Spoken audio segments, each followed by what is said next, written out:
like questions that I could answer for you guys. So this is our chance to ask questions of a person who's lived PBL for the last 7 years and knows the ins and outs of it and what good projects look like and not. So it's a good chance to learn from a expert. So we'll let you ask questions. Or do you want to start with a statement, Michelle? I just wanted to start off by saying thanks to everyone who's considering project-based learning and has an open mind to it. It helps a lot of students. It helped me a lot. I don't think I would have done nearly as well in school if I had to learn traditionally, as people like to say. Before I started at High Tech High, I really didn't like going to school every day. I got bullied a lot as a kid. I always felt dumb because I didn't do good on tests. And once I went to High Tech High and started taking pride in my projects, that's when I really started to love school and I started wanting to go to school every day. And that's why I'm here today.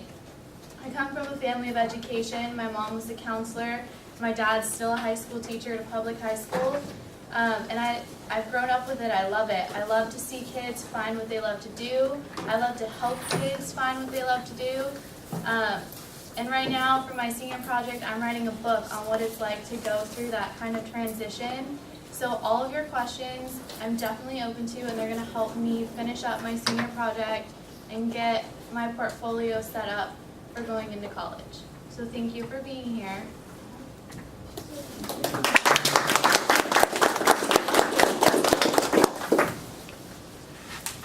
Any questions? Yeah, in the back.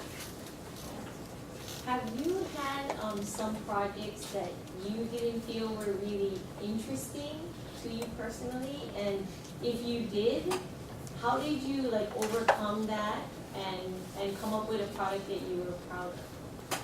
I had that in a lot of projects. Math and sciences were never the subjects that I liked to go to. And for a while it really took me time, I guess, to get used to having to do these big products that I didn't really want to do. But in the end, it was the teachers holding me accountable for my final product at our exhibitions, at our presentations, that made me want to make it the best that I could, even if it wasn't something I was interested in, because ultimately it was my name on the product. So it kind of pushes you to do your best, even if you're not into it. What would you recommend, like, for student voice?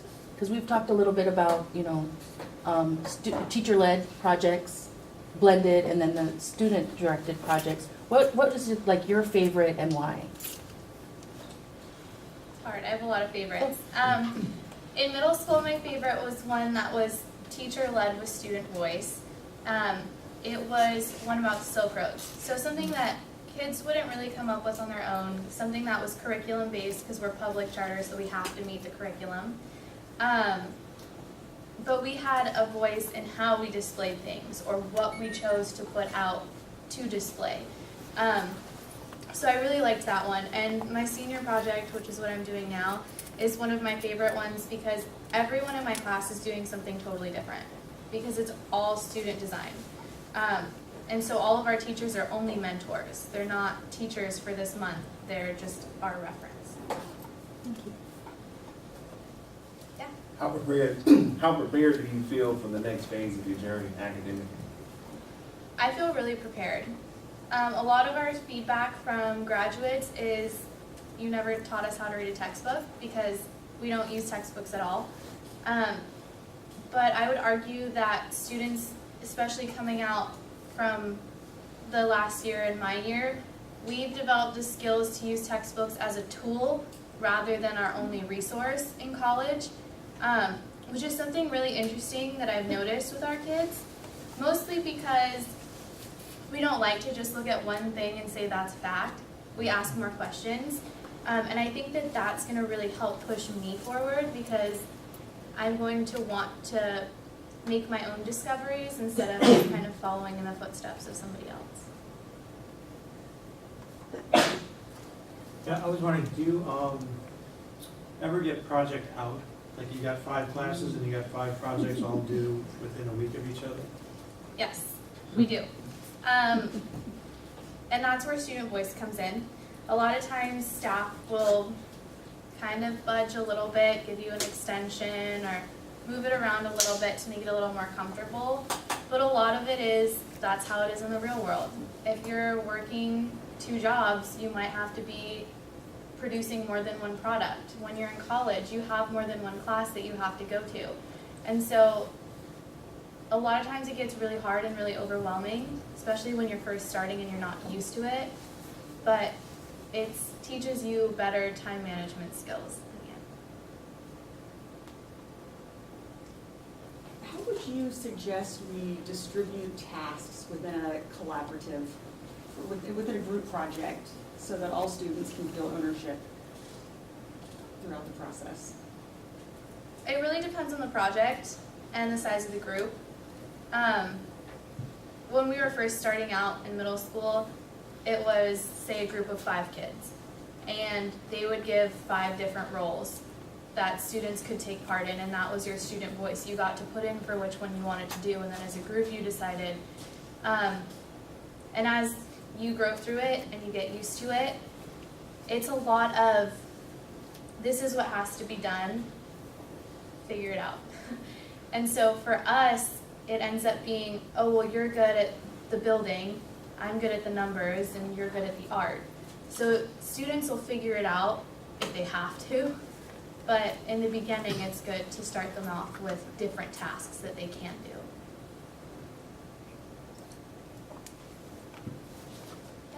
How was your college application process, journey? A little stressful at first because I was nervous that because we're so different, we wouldn't be considered competitive, but we are. We do have the opportunity to take honors. We don't offer AP, but we get honors, so we're out of a 5.0. Our biggest challenge, I would say, is SAT scores, only because for a student like me, I can produce great work, but I cannot test to save my life. I never do well on any tests. And so that really hurt me in the beginning. But once students realize that it doesn't directly correlate to their knowledge, they do better on it because they're not stressing about it. So the second time I took my SAT, I got a good score, and it was a lot less stressful because I knew I was going to get into college. And now colleges are looking at portfolios. So having work up online or having a name of a school like Mid-Pacific or Kupu Hou or any big name school, any school that's trying to push themselves out there and get themselves out there, they're going to hear about it and they're going to say, oh, they're doing really cool things, they're really trying to get out there. So that definitely helps as well.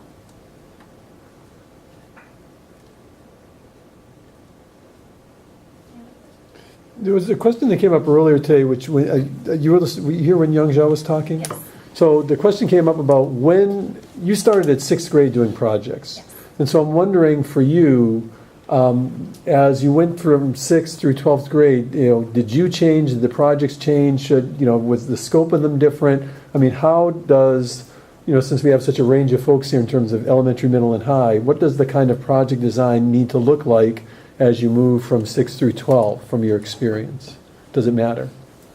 From my experience, it depends on whether you are a closed school or an open school. So if you are a group of students that started from the very beginning and you're continuing all the way through, if you're restarting the process, then it gets a little dull for a while and you lose interest. But especially in elementary and middle school, it is wonderful to get kids involved and hands-on, working on things, making their own questions, discovering new things, because that's the time when you're really able to learn. Studies have shown that that's when kids are able to learn the most. And so I think that's really crucial.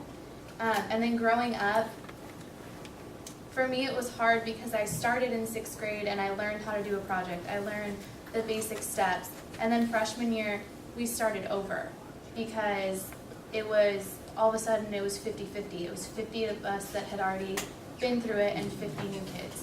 So it was a little bit hard in the beginning of freshman year, kind of repeating the same protocols and the same ideas. And I think what ended up helping us through it is we became mentors to the new kids. So we ended up saying, oh, I know how to do it, let me help you out. And that's what made us closer as a class, as well as being able to help them out with their projects in the end.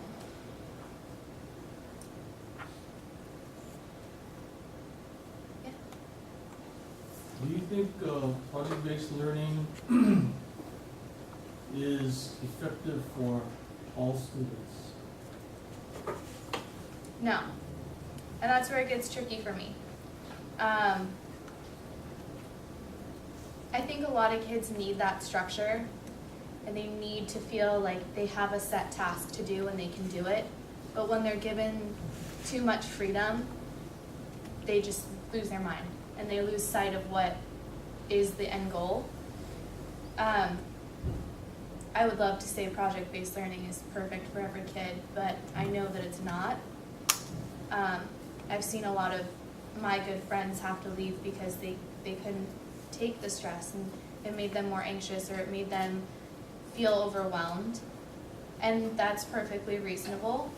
And that's why I think we need to develop programs that give students the opportunity to test the waters and see how they do as a project-based student, but still have the opportunity to go somewhere that's going to give them just as good as an education with the same 6 A's idea at another school. So, do you think it's that, I just want to push that question a little further. It's kind of like we've set it up as traditional versus project-based learning. Project-based doesn't work for all kids. Is it possible there are modifications that could be made to the model that was happening in your school that could make project-based learning work for the students that it wasn't working for? Are there ways to make, because here's what I would ask. Are there adults that projects aren't good for? Because I think we know the answer to that. Like, life is projects. So can we say that school? You follow my question? I know Yeah. maybe, yeah. No, I definitely do. I think that there definitely could be still adjustments made to my school, but I think that going into it, you know what to expect. And I'm a good example of that. In 6th grade, I didn't want to go to high tech. It was the geek school. It was nerds with their computers, and my mom kind of convinced me with the no tests and the no homework. And then I got in and I realized there's a lot of tests. They're just, you have to speak instead of writing it down. And there's a lot of homework, and it's more complicated because you have to meet up with someone and do it with somebody else instead of just writing an answer and being done. I mean, if it's introduced as traditional, do I think every kid could adapt? Yes. But I don't think that every kid should have to adapt. And that's why it's hard for me, because yeah, life is kind of a big project. You have to meet benchmarks and go through it. But in the same way, you can say that life is a series of tests. So for every mind that looks at it a different way, they're learning it with a different style. So I feel like there has to be different options for everyone.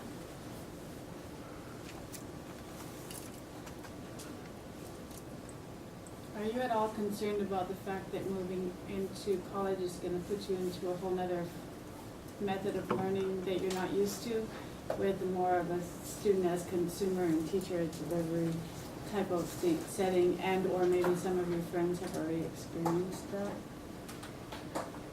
At first, I was really nervous about it. It was really scary to think that all of a sudden I was going to go from having a voice to being just another face in a lecture. But I took a college course during this semester, and I realized that the skills that projects provide you with collaboration and having to get up and speak in front of a bunch of people, you gain a sense of, I don't want to say confidence, but in a sense. And you can go up, and I had no problems going up and talking to my professors after class, or looking for help, meeting new people, working with them instead of working alone. And I think that the interpersonal skills and a lot of the critical thinking skills that I've taken away from High Tech High are ultimately what's gonna help push me through college. Because I'm looking at it less as I'm just gonna go sit in a lecture and more of I'm gonna find a new branch of what I wanna do.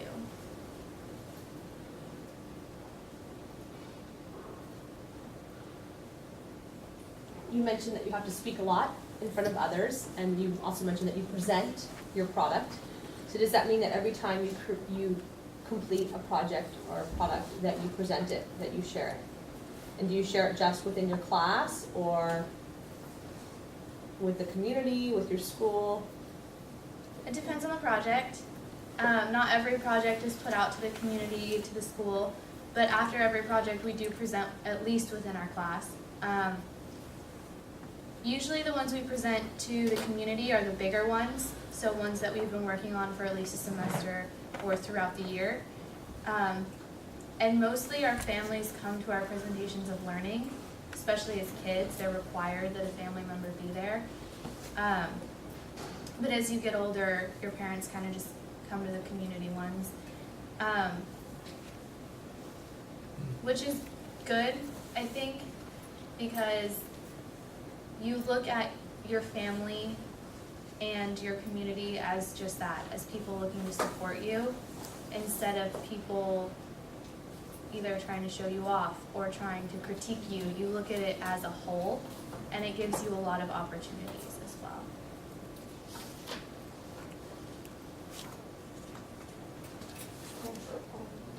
Sorry, just to follow up.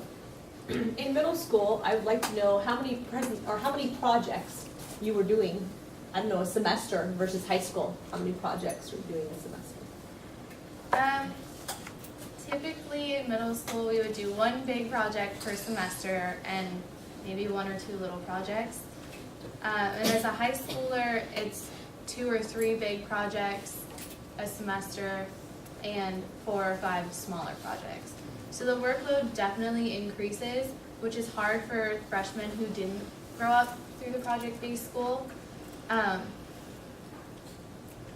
they learn quickly that it's not so much if you're better than the next kid, it's if you did your own best, which helps with that workload. And it definitely, even the rigor of a project depends on the grade level and the timeline as well. Do you have a question? Well, you obviously have friends that are in other kinds of schools that aren't like high-tech high. So I'm wondering what your conversation sounds like when you talk about what it's like being a student at high-tech high versus, a school that maybe doesn't do projects and what that sounds like. A lot of times they just think I'm crazy and they don't think I'm learning anything, which is a common reaction from people who haven't been exposed to it. One of my best friends that I've known since I was a kid goes to one of the most rigorous Catholic schools in San Diego County. And my life looks very different than hers now. I got to continue following my passions with dance and extracurriculars, and she had to quit because she wanted to be able to keep up with her rigor. A lot of our conversations are really, she just can't believe that I'm coming to Hawaii for my senior project. They let you do that at your school. They let you travel alone to another state. And yeah, they do, because by the time you've been there for at least 4 years now, and you develop this sense of responsibility and accountability, that a teacher knows if they need to get a hold of you, they have your phone number, they have your mentor's contact information, they know where you're at, and they don't feel the need to constantly be hovering over you, which is something very different from her school, which is much more strict and a lot less freedom. And even at my dad's school, he's been a teacher for 30 years, and he can't believe that my school is doing all of these big projects, and sometimes he doesn't even know how we meet the curriculum, but we do. And it's incredible to see how he even went from being a little skeptical when I was a kid to being really supportive, and constantly is in amazement by my peers, seeing how even they've grown from kids that didn't know what to do for a project other than build a mission from California to being on our own in different states. Yeah. What have you found that your school does well to help students kind of build that inner motivation and set the standard for what's expected?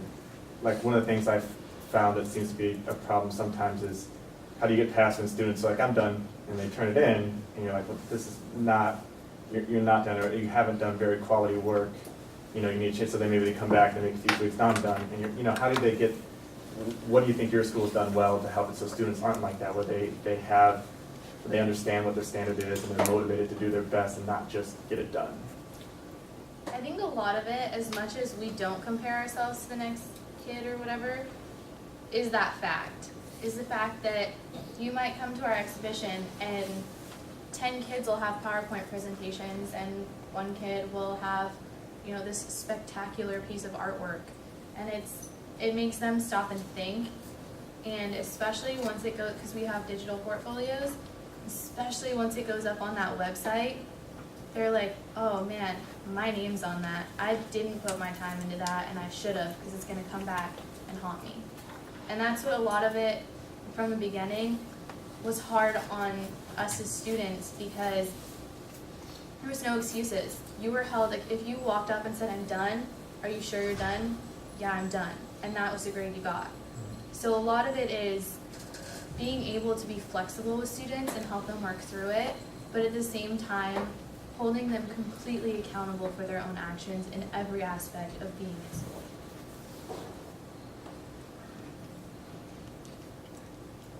I know you've gone through a lot of teachers at High Tech High, so, you know, we hear a lot of amazing success stories when we go to High Tech High. You know, this teacher did this and revolutionized learning as we know it, and the students are all brilliant now. But I'm wondering if you could talk a little bit about some disasters of various order and magnitude that you've experienced that would sort of prevent, or sort of present, these are the things you may not want to do as a teacher trying to get started in project-based learning. Yeah, definitely. I've had those teachers where it's like, what are you doing? A lot of it is, I like to say, be a mentor, not their boss. When you're teaching the student, students react and respond really well when they're helping you learn something new, where you're not just the fact book and they're receiving everything. And one of the things that drove me crazy was, as much as I believe in that, there have been teachers that will sit there, and one of our projects was robotics. And he sat there and played with robots all day instead of helping us, which seems like a good thing in project-based learning, because we had to go out and do our own thing and figure it out, and we did eventually. But it took us probably 2.5 months longer to do the project than ultimately it could have. So there has to be a balance of not, I know everything, you need to learn it, but let me help guide you in the right direction, because that's usually when projects don't turn out. And the other thing that you really don't want to do as a teacher in PBL is admit that your project went disastrously wrong. Because if you stop and think, there have been projects even this year that we started that we got to the end and we're like, I don't know what happened, that's not what we wanted. But we learned something from that. We learned what not to do. We learned how to turn something that looked really awful into something that was actually really great. So as long as you're confident in your own work as a teacher, you can get really far with PBL.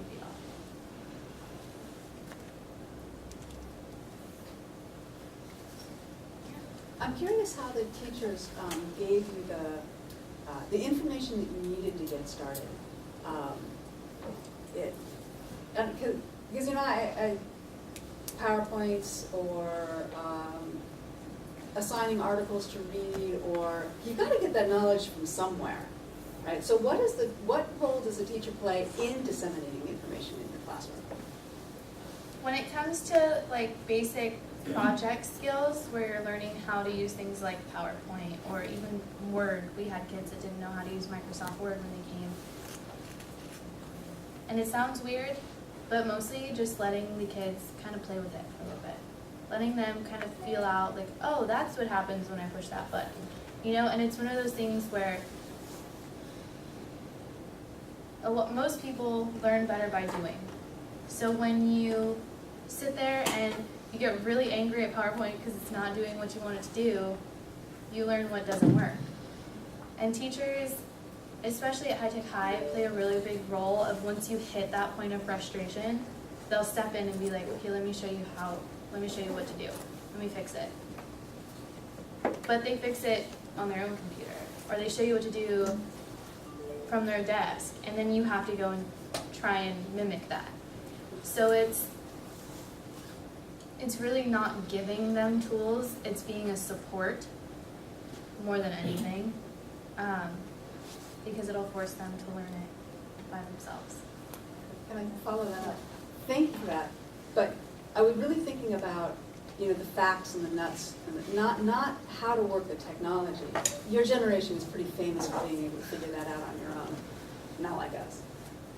But if you're doing a project on robotics, right, the programming skills, or in your science class, I don't know, the physics of the greenhouse effect, or in, you know, your literature classes, the literary analysis, the stuff that teachers usually teach, right? How do they get that part across to you? I mean, at High Tech High, we do still have some lectures. It's not like that's completely out the window. But a lot of it is, like I said, they learn with us. They don't teach us. So they'll say, okay, today we're all gonna jump online and look up facts about this topic. And then we go together, similar to actually the protocol Raleigh was doing downstairs, where you write questions on a sticky note, post them on the wall. Except for we would write our facts on a note and post it on the wall. And then the next day we'd come back and find out what really happened, or things like that. So it's always a creative way of looking at a lecture that keeps students fully engaged and fully responsible for their own learning.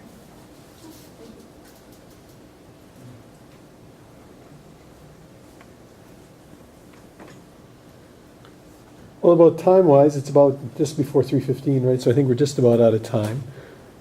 Michelle, I want to thank you for spending time with us and giving us your sage wisdom for having grown up in the system, so thank you.